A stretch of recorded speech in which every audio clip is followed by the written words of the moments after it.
Assalamualaikum warahmatullahi wabarakatuh. Kami dari kelompok 13 yang beranggotakan saya, Dea Olivia Amanda, NPM 19130240005, dan rekan saya, Mary Widya Kusuma Wardani, NPM 19130240001, akan mempresentasikan materi tentang adaptasi hewan dan pertahanan tubuh pada hewan. Baiklah, yang pertama yaitu adaptasi hewan. Seleksi alam menjelaskan bahwa organisme terbentuk sebagaimana lingkungan tempat tinggalnya berada. Hal ini disebut sebagai sebuah fenomena adaptasi. Adaptasi merupakan suatu kemampuan makhluk hidup untuk bisa menyesuaikan diri terhadap lingkungannya dengan tujuan untuk bertahan hidup.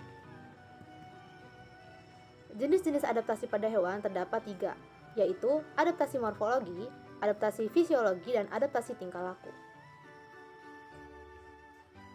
Adaptasi morfologi yaitu kemampuan menyesuaikan diri pada makhluk hidup berdasarkan bentuk tubuh atau alat-alat tubuhnya. Adaptasi fisiologi yaitu kemampuan menyesuaikan diri yang dilakukan oleh makhluk hidup dengan menggunakan fungsi dari alat-alat tubuhnya. Sedangkan adaptasi tingkah laku merupakan kemampuan makhluk hidup menyesuaikan diri berdasarkan tingkah lakunya.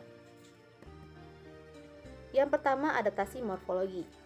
Adaptasi morfologi adalah kemampuan menyesuaikan diri berdasarkan bentuk tubuh atau alat-alat tubuh pada makhluk hidup. Habitat makhluk hidup juga berperan penting dalam mewujudkan adaptasi morfologi, seperti habitat di darat dan juga di air. Adaptasi morfologi di darat. Penyesuaian struktur tubuh makhluk hidup terhadap lingkungan di darat disebut sebagai adaptasi morfologi di darat. Adaptasi morfologi di darat terbagi menjadi 2, yaitu adaptasi morfologi terhadap makanan dan adaptasi morfologi terhadap habitat. Adaptasi morfologi terhadap makanan. Yang pertama, bentuk paruh burung. Paruh burung pelikan. Seperti yang dapat kita saksikan pada gambar, bahwa paruh pada burung pelikan itu berbentuk panjang dan juga lebar, serta digunakan untuk mencari dan memakan ikan yang ada di dalam air. Kedua, paruh burung nuri. Paruh burung nuri berbentuk pendek, runcing, dan juga kuat, yang ia gunakan untuk memakan biji-bijian. Yang ketiga, paruh burung kolibri. Berbentuk kecil dan panjang yang digunakan untuk menghisap nektar atau madu. Keempat, paruh burung itik. Berbentuk seperti sisir yang digunakan untuk memakan hewan yang ada di rawa, seperti alga dan juga udang-udang kecil. Paruh burung elang. Berbentuk runcing, kuat dan tajam yang digunakan untuk menerkam, mencabik dan juga memakan daging dari mangsanya. Sedangkan pada paruh burung kiwi berbentuk agak runcing yang digunakan untuk memakan serangga-serangga kecil. Baiklah, selanjutnya bentuk mulut serangga. Terdiri atas mulut nyamuk, mulut lalat, mulut belalang, dan juga mulut lebah. Mulut nyamuk. Nyamuk memiliki mulut seperti penusuk dan penghisap. Mulut lalat. Lalat memiliki mulut seperti penjilat, dan mulut belalang yang mempunyai mulut seperti penggigit, serta mulut lebah yang memiliki mulut seperti penjilat dan juga penghisap. Bentuk gigi hewan darat. Terdiri atas hewan karnivora, hewan herbivora, dan juga hewan omnivora. Hewan karnivora. Jenis hewan karnivora memiliki gigi taring yang besar dan runcing untuk menangkap dan menggigit mangsanya, serta gigi geraham yang tajam untuk mencabik mangsanya. Hewan herbivora. Jenis hewan ini biasanya mempunyai 2 jenis gigi datar, yaitu gigi seri dan gigi geraham. Gigi seri berguna untuk memotong makanan sebelum dikunyah, sedangkan gigi geraham yang mempunyai permukaan yang luas bertugas untuk mengunyah makanan hingga lumat dan siap untuk ditelan. Selanjutnya, hewan omnivora. Jenis gigi pada hewan omnivora bervariasi. Pada seekor hewan omnivora, biasanya terdapat jumlah yang seimbang antara gigi seri dan gigi geraham yang berjenis gigi datar, dan gigi taring yang merupakan jenis gigi tajam. Jumlah tersebut sesuai dengan kegunaan dan jenis makanan yang dikonsumsinya. Pada umumnya, gigi tajam terletak pada bagian depan, sedangkan gigi datar terletak pada bagian belakang. Adaptasi morfologi terhadap habitat. 1. Kaki burung pemanjat. Kaki burung kakatua mempunyai 2 jari di depan dan 2 jari di belakang. Kaki ini berguna untuk memanjat. Kedua, kaki burung perenang. Jenis burung yang mempunyai kaki berenang adalah bebek. Di antara jari-jari kakinya terdapat selaput yang membantunya untuk mampu berenang di air. 3. Ada burung petengger. Burung yang mempunyai jenis kaki petengger, salah satunya adalah burung pipit. Jarinya panjang-panjang, terletak pada bidang yang datar. Dengan kaki seperti itu, burung pipit dapat bertengger pada ranting-ranting pepohonan. Selanjutnya, kaki burung pejalan.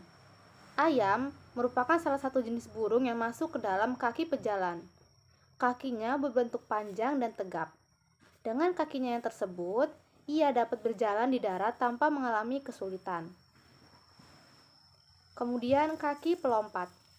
Ukuran kaki belakang hewan ini lebih panjang dibandingkan dengan ukuran kaki depannya. Dengan kakinya ini, ia dapat berjalan dengan cara melompat dan menghasilkan lompatan yang jauh serta kuat, sehingga ia akan mencapai tempat tujuan dalam waktu yang lebih cepat. Dengan lompatan yang kuat dan jauh juga, ia mampu mengejar mangsanya yang berada pada posisi yang lebih tinggi. Kemudian, kaki pemanjat dan perayap. Kaki mereka dapat memanjat dengan cepat tanpa terjatuh, bahkan tampak menempel pada tempat yang tinggi. Pada kaki hewan-hewan ini terdapat alat penancap yang banyak dan mirip seperti bulu. Selanjutnya, punuk unta. Hewan ini dapat melakukan adaptasi morfologi pada tubuhnya. Pada tubuhnya terdapat punuk yang tampak menonjol. Alat tubuh ini mempunyai fungsi sebagai penyimpanan air. Saat unta minum, air tidak langsung masuk ke dalam bagian pencernaan, tetapi air tersebut akan disimpan terlebih dahulu di dalam punuk. Oleh karena itu, unta merupakan salah satu hewan yang paling lama untuk dapat bertahan pada padang pasir. Selanjutnya, adaptasi morfologi di air. Kaki perenang. Kaki kura-kura dan anjing laut berbentuk seperti sirip ikan yang panjang dan juga lebar. Dengan bentuk kaki seperti itu, kura-kura dapat berenang di laut dengan waktu yang cepat. Saat berenang di laut, kakinya tidak perlu mengeluarkan tenaga, karena kakinya memang khusus untuk berenang. Kemudian ada bentuk tubuh pada ikan. Ikan mempunyai bentuk tubuh yang menyerupai torpedo atau streamline, sehingga ikan dapat menjaga keseimbangan di dalam air. Ikan juga mempunyai sirip yang digunakan untuk membantunya berenang. Selanjutnya, adaptasi fisiologi. Adaptasi fisiologi adalah kemampuan menyesuaikan diri pada makhluk hidup menggunakan fungsi dari alat-alat tubuhnya. Fungsi alat tubuh makhluk hidup menghasilkan zat kimia dan reaksi biokimia yang mempunyai fungsi khusus dan peran yang sangat penting untuk dapat melangsungkan kehidupan. Zat-zat kimia tersebut berfungsi khusus dari alat-alat tubuh yang digunakan untuk menyesuaikan diri dari makanannya maupun habitatnya. 1. Ikan. Ikan yang hidup di air laut mempunyai kemampuan beradaptasi fisiologi terhadap habitatnya. Ia mengeluarkan urin yang lebih pekat dibandingkan dengan ikan-ikan yang hidup di air tawar. Hal ini dilakukannya karena berusaha untuk menyesuaikan diri dari tekanan osmosis air terhadap tekanan osmosis dalam tubuh. Kedua, hewan herbivora. Kemampuan beradaptasi fisiologi oleh makhluk herbivora digunakan saat mencerna makanannya. Ia menggunakan alat tubuhnya untuk menghasilkan enzim selulosa. Enzim ini berfungsi dan membantu untuk mencerna makanan yang dibutuhkan oleh makhluk herbivora. Selanjutnya, laba-laba. Tubuhnya yang kecil dan kekuatan yang terbatas membuatnya memerlukan suatu alat bantu untuk dapat mendapatkan mangsanya yang lebih besar dan kuat darinya. Tubuhnya memproses suatu zat yang digunakan untuk membentuk jaring-jaring yang fleksibel namun kuat. Jaring-jaring inilah yang menjadi alat bantu laba-laba untuk menjebak lawannya tanpa adanya suatu perlawanan. Selanjutnya, ular. Ular melakukan adaptasi fisiologi untuk melindungi diri dan mencerna makanannya. Di dalam tubuhnya, ular memproses zat dan menghasilkan cairan bernama bisa. Bisa ini mampu untuk melumpuhkan mangsanya hingga tewas. Cairan ini dikeluarkan melalui taringnya. Kemudian belut. Tubuh belut mengeluarkan cairan di dalam tubuhnya. Cairan ini membuat tubuh belut menjadi lebih licin ketika dipegang. Selanjutnya beruang. Kulit tubuhnya berbulu tebal dan telapak kakinya terdapat bantalan bulu yang sangat tebal. Bulu yang tebal dan bantalan bulu yang tebal di kakinya mempunyai fungsi untuk menghangatkan tubuh dari udara luar yang sangat dingin. Kemampuan beradaptasi fisiologi beruang kutub terhadap lingkungannya juga diperlihatkan saat ia mengolah zat lemak dalam tubuhnya. Lemak yang terdapat dalam tubuh beruang berguna untuk periode hibernasi. Selanjutnya lebah. Sarang-sarang lebah ternyata terbuat dari lilin yang berasal dari zat dalam tubuh lebah. Lilin yang membuat sarang dari zat dalam tubuhnya merupakan kemampuan beradaptasi fisiologi. Ia memanfaatkan zat dalam tubuhnya untuk membuat suatu tempat habitat hidup bagi kelompoknya. Selanjutnya kalajengking. Pada ujung ekor kalajengking terdapat bisa racun yang berbahaya dan juga mematikan. Organ tubuh kalajengking yang memproses zat-zat protein dan zat lain dalam tubuh dibuat oleh sebuah cairan yang dapat melumpuhkan mangsa atau musuhnya. Selanjutnya, Pterodonaphis navalis, yang merupakan sejenis udang yang menyerupai cacing. Ia mempunyai kemampuan beradaptasi fisiologi terhadap makanannya. Alat tubuhnya mempunyai enzim selulosa untuk mencerna makanan yang berupa kayu di pelabuhan atau tiang-tiang kayu di dermaga. Baiklah, saya akan melanjutkan materi dari teman saya, yaitu adaptasi tingkah laku. Adaptasi tingkah laku merupakan kemampuan makhluk hidup menyesuaikan diri berdasarkan tingkah lakunya. Adaptasi tingkah laku dilakukan oleh makhluk hidup terhadap perubahan kondisi alam atau habitatnya. Selain itu, makhluk juga melakukan adaptasi tingkah laku untuk menyesuaikan dengan jenis makanannya. Yang pertama ada hewan nokturnal. Nah, hewan nokturnal merupakan sebuah istilah yang digunakan untuk jenis hewan yang aktif pada malam hari dan menonjol pada malam hari, namun pada siang hari dia beristirahat. Yang kedua ada rayap. Rayap mempunyai kebiasaan tingkah laku memakan kulitnya yang mengelupas. Makanan rayap yang sudah dewasa sebenarnya adalah kayu dan batang-batangan pohon. Saat mencerna kayu, rayap menggunakan enzim selulose. Nah, selanjutnya ada mimikri pada bunglon. Penyesuaian diri ini ia lakukan dengan tujuan menghindari bahaya yang dapat mengancam kelangsungan hidupnya. Ia berusaha mengecoh mata makhluk yang ingin menangkap atau membunuhnya. Selanjutnya ada penguin. Penguin mempunyai kemampuan beradaptasi pada suhu di bawah 0 Celcius. Penyesuaian diri terhadap lingkungan yang bersuhu dingin salah satunya dengan cara menghangatkan tubuh. Penguin sering berkumpul dengan teman-temannya. Cara ini sangat disukai mereka. Dengan berkumpul, mereka mendekatkan tubuh sehingga mendapatkan kehangatan satu sama lain. Yang kelima ada paus dan lumba-lumba. Untuk menyesuaikan diri dengan kehidupan di laut, mereka melakukan adaptasi tingkah laku. Dalam usahanya menghirup oksigen untuk keperluan bernapas, paus dan lumba-lumba keluar dari dalam air laut menuju ke permukaan untuk menghirup oksigen sebanyak-banyaknya. Keenam ada cumi-cumi dan gurita. Mereka berusaha menghindari dari musuh-musuh yang ingin memangsa mereka. Musuh cumi-cumi dan gurita yang ingin memangsa mereka ditutupi pandangannya. Pandangan musuh ditutupi dengan cairan hitam yang membuat air di laut menjadi gelap atau keruh. Yang ketujuh ada autotomi pada kadal dan cicak. Jadi kadal dan cicak ini akan memutuskan ekornya jika dalam keadaan bahaya. Selanjutnya ada ular. Ular melakukan adaptasi tingkah laku terhadap tubuhnya, yaitu dengan mengelupaskan kulitnya yang sudah lama dan mengganti dengan kulit baru sehingga bisa mempergerak leluasa geraknya. Zebra. Mereka selalu pindah tempat untuk mencari makan, penuh dengan makanan. Dalam menempuh perjalanan saat berimigrasi, zebra selalu bergelombol. Saat makan dan minum pun mereka selalu bersama-sama. Perilaku ini merupakan wujud dari adaptasi tingkah laku. Selanjutnya ada kadal dan anola. Kadal anola melakukan adaptasi tingkah laku saat ia merasa terancam oleh bahaya. Dalam usahanya menggertak dan menakut-nakuti musuhnya, ia mempunyai kemampuan menggelembungkan tenggorokannya atau kerongkongannya. Dengan keadaan seperti itu, kadal anola tampak lebih ganas dan berbahaya bagi musuhnya. Yang ke-11 ada buaya. Saat berada di darat, buaya sering berjemur. Bila dilihat dengan seksama, mulut buaya sering terbuka dalam waktu yang sangat lama. Kebiasaannya ini juga termasuk adaptasi tingkah laku. Buaya menyesuaikan diri dengan cara seperti itu untuk menjaga kondisi tubuhnya. Ia berusaha mengeluarkan udara panas yang ada di dalam tubuhnya dengan membuka selebar-lebarnya mulutnya. Yang ke-12 ada hibernasi. Musim dingin adalah musim yang sangat sulit bagi hewan.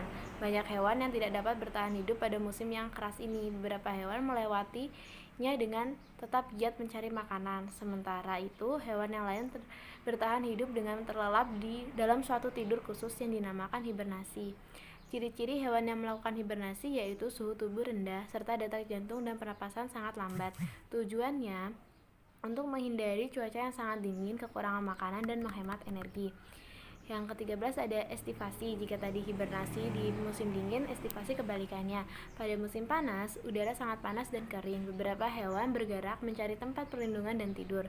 Tidur di musim panas disebut estivasi. Kata ini berasal dari kata lain yang berarti musim panas. Tujuan hewan melakukan estivasi adalah untuk menghindari panas yang tinggi dan kekurangan air. Materi yang selanjutnya adalah pertahanan tubuh hewan. Nah, pertahanan tubuh hewan ini merupakan perilaku pertahanan daripada hewan, merupakan pola perilaku yang dilakukan guna mempertahankan keberlangsungan hidupnya, baik dengan cara melarikan diri dari pemangsanya maupun bertahan terhadap kondisi lingkungannya.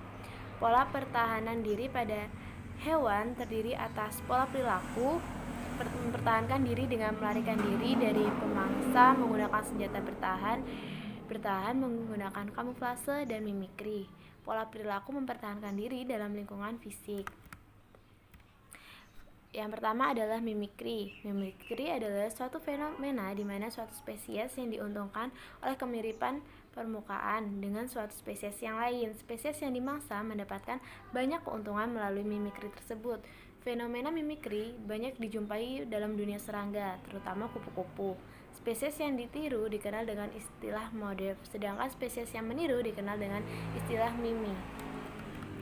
Yang mimikri ini ada beberapa jenis. Yang pertama ada mimikri Battersian.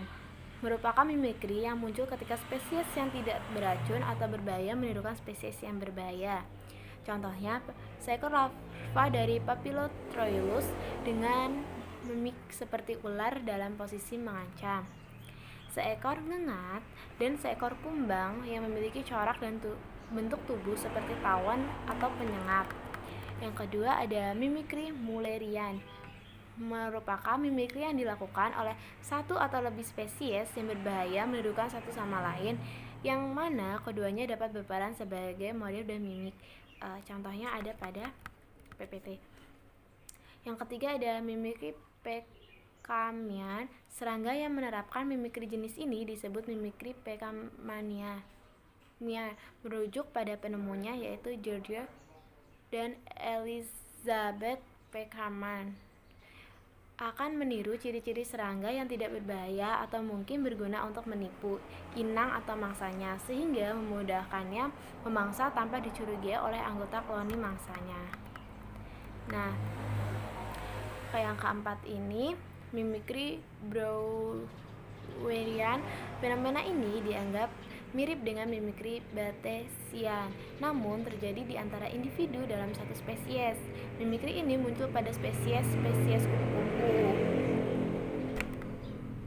Keuntungan dari mimikri ini adalah jika predator makan pada beberapa individu larva atau imago dan kemudian menemukan bahwa salah satu individu berasa sangat tidak enak, maka predator tersebut akan segera berhenti menyantapnya dan meninggalkan koloni kupu-kupu tersebut. Artinya, beberapa individu menjadi tumbal bagi keselamatan seluruh individu yang tersisa.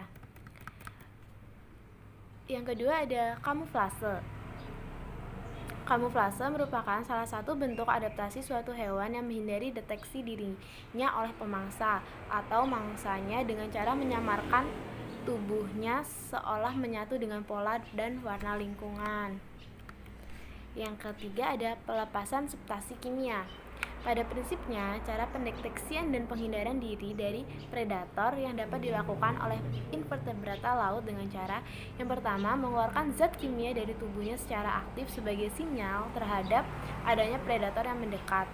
Kedua, mengeluarkan zat kimia secara pasif, artinya zat kimia terpancar jika predator sudah melukai tubuh invertebrata. Ketiga, mengenali bau yang secara langsung ditimbulkan oleh predator. Murnasiyah 2005 halaman 21. Nah, yang keempat ini ada autotomi. Autotomi merupakan sebuah perilaku hewan di mana hewan tersebut secara spontan memutuskan bagian ekornya sebagai bentuk perlindungan atau pertahanan diri. Bagian ekor yang terlepas akan meliuk-liuk beberapa saat sehingga akan menarik perhatian predator dan menjadi kesempatan untuk melarikan diri. Yang kelima ada sistem imun. Sistem kekebalan hewan, vertebrata, dan invertebrata memiliki beberapa perbedaan karena masing-masing kelompok memiliki karakteristik morfologi anatomisnya sendiri. Yang membedakan vertebrata dan invertebrata secara imunologis adalah jenis sistem pertahanan yang mereka gunakan. Hewan invertebrata memiliki sistem imun bawaan yang terdiri dari komponen tipe sel dan larut. Di sisi lain, vertebrata adalah satu-satunya hewan yang memiliki sistem kekebalan yang didapat atau adaptif yang terdiri dari antibodi dan limfosit tipe B dan T. Dalam sistem kekebalan bawaan tidak ada memori yang memungkinkan Anda mengenali patogen yang telah terinfeksi sebelumnya ke hewan. Sebaliknya, dalam sistem kekebalan yang didapat memiliki